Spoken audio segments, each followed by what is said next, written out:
আজ তৈরি করব চকলেট বরফি। যে কোনো শুভ অনুষ্ঠানে নিজেদের প্রিয়জনদের জন্য বানিয়ে নিতে পারেন চটজলদি। আর যারা চকলেট পছন্দ করেন তারা তো অবশ্যই একবার বাড়িতে বানাবেন।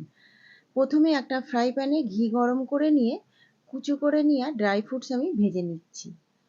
ড্রাই ফ্রুটসের কালার চেঞ্জ হলেই ড্রাই ফ্রুটগুলো তুলে নেব।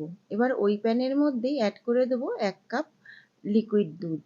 দুধটা উষ্ণ গরম করে নিতে হবে।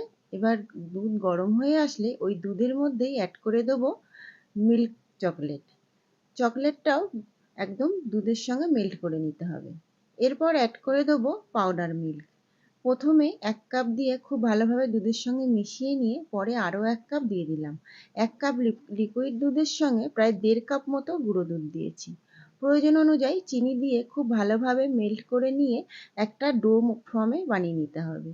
এরপর ওই ডোয়ের মধ্যে অ্যাড করে দিতে হবে নিজেদের পছন্দ অনুযায়ী টুটি ফুটি আর দিয়ে দেবো ঘিতে ভাজা ড্রাই ফ্রুটস। ড্রাই ফ্রুটস দিয়ে খুব ভালো করে মিশিয়ে নিতে হবে। এবার একটা কেক মোল্ডের মধ্যে ঘি ব্রাশ করে নেব আর ওর মধ্যেই এই ডোটা দিয়ে দেব। খুব সুন্দরভাবে স্প্রেড করে দিতে হবে যাতে সমস্ত জায়গায় খুব ভালোভাবে সেট হয়ে যায়। এরপর ফ্রিজে রেখে দেবো 3 থেকে 4 ঘন্টার জন্য।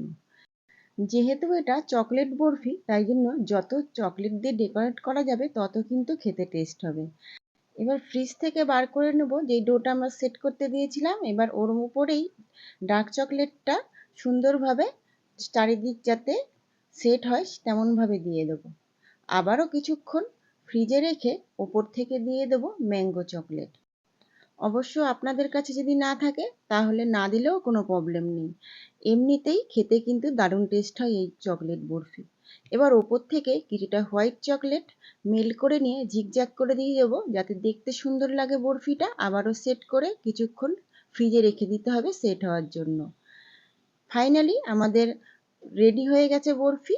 এবার ডিমোল্ড করে নিয়ে সুন্দরভাবে কেটে সার্ভ করলেই তৈরি হয়ে যাবে চকলেট বরফি। আজকের রেসিপি আপনাদের কেমন লাগলো বন্ধুরা? যদি ভালো লাগে অবশ্যই ভালোবাসা দিয়ে পাশে থাকবেন। আজ এই পর্যন্ত, ফিরে আসছি নতুন কোনো রেসিপি নিয়ে। আপনারা সকলে খুব ভালো থাকবেন। নমস্কার।